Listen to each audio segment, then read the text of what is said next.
What's up, watch peeps? So today we're looking at a Spinnaker Hull. You've all probably heard of Spinnaker at this point.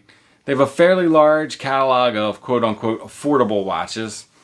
I don't know that I would call them a micro brand at this point, but in that vein, they offer strong value proposition watches.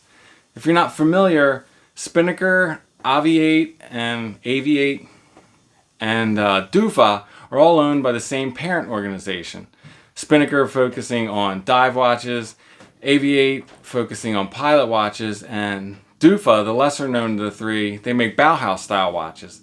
They actually make a very cool integrated bracelet watch that I would love to get my hands on for a review, if y'all are listening. Anyway, this is only the second Spinnaker that I've actually handled in person. The first being Dumas that I bought myself. That is the larger dive style watch that is based off the Omega like 1970s Ploprof. Very cool watch, big but solid, well built, looks awesome on mesh. I love that watch, and I really like this watch we have here today, the Spinnaker Hull. This one is not mine. This was given to Random Rob, who has shared it with me via a watch tour. So props to Rob for that. Thank you for making this happen. Before we get into it, if you enjoy the channel, subscribing is a big help and would be much appreciated. So let's get to it. I'm Pete, and we are chilling with watches.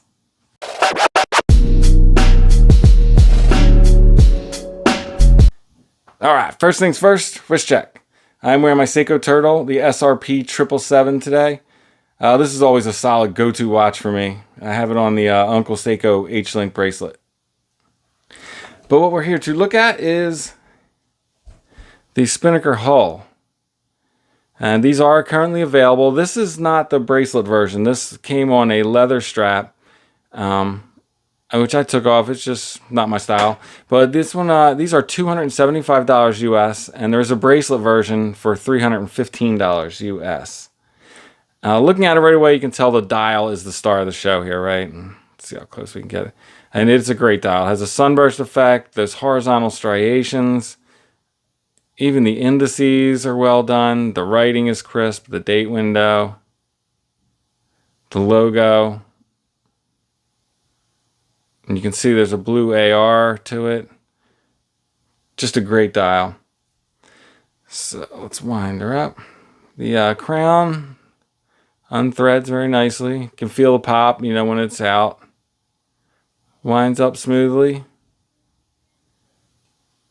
Stops in both positions quite well.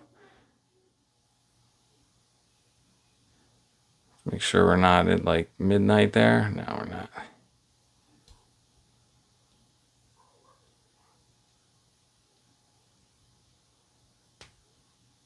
I always like that Seiko's hands move when you turn the crown forwards as opposed to counterclockwise, like with an ETA, for example.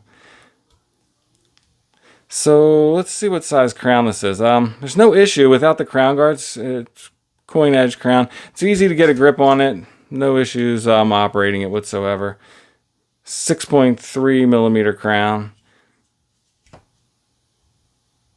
The movement is a Seiko NH35, which I'm perfectly fine with. In most circumstances, I will prefer an NH35 just because I know you can get them for like 30 to 40 bucks all day. And that's all you have to do if it needs a service, is replace the movement. I love the display case back, but one thing I don't know why they print on the glass when they do a display case back. It really covers up everything you'd want to see. The case size, and this is a great case size. These are 42 millimeters. If I can get it dialed in there. Which is a great size for this case. Normally, this is that very Panerai-esque case, cushion case shape, which the Panerais are usually come in like 44 millimeters. So this 42 is a very wearable size. The lug-to-lug, which is arguably more important, comes in at, I think it's more like 47. 47.3. That's a nice tidy size. And let's see. Case thickness, 15.4, and that is including the domed crystal. Lug width, these are 22 millimeter lugs.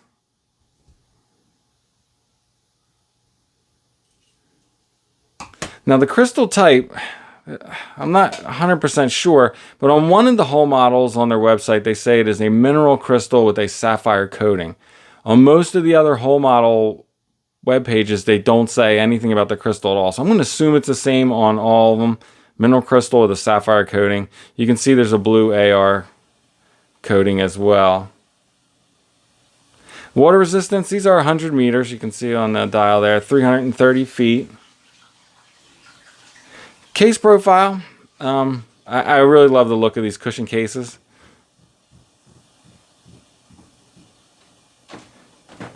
So this is a signed crown with their Spinnaker sail logo. That does not have drilled lugs though. The case is mostly polished. The case sides and the tops of the case here. The only brush parts would be the bezel and the top of the lugs. Other than that, it is polished everywhere, and that kind of works with this dial that already plays with the light.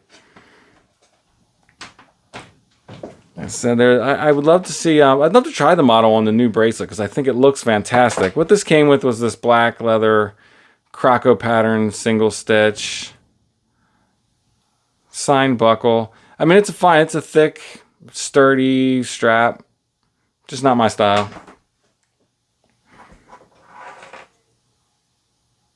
So yeah, let's take a look on wrist. See how it wears.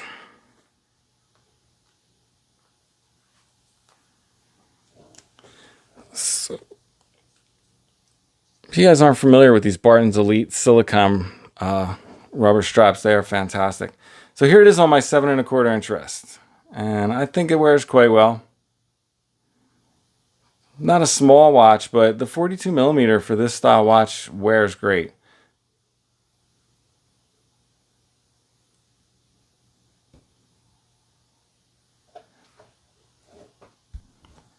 So this weighed in at 93 grams on this strap. Not too bad. Let's take a look at it side by side with some other watches. Here it is with the turtle that I had on. The turtle measures about 44, 45 millimeters. So the dial makes it look bigger, but you can see overall the case is smaller. See next to an SKX. Since everybody's familiar with an SKX, which is about 42 millimeters. And let's see something else that's all dial. Let's put it like, here's a 41 millimeter Tudor Ranger. And you can see it wears larger than that. The bigger case gives it more wrist presence. So let's kill the lights and get a lume shot. I am not sure what kind of lume they use, but it has a BGW9 bluish glow. And yeah, I don't have any complaints about the lume. It's actually pretty good. Alright, let's flip the camera back around and close this thing out. So there you have it, guys, the Spinnaker Hull. Let me know what you guys think about it. Or if you've tried any other Spinnaker watches out, I'd be curious what your thoughts are. Share your thoughts in the comments below. And before I let you go, sneaker check. Haven't worn Chucks for a while, but been on a Chucks kick the last couple days. Okay, I'm out. If it's not too much trouble, like, subscribe, and come back next time. Peace!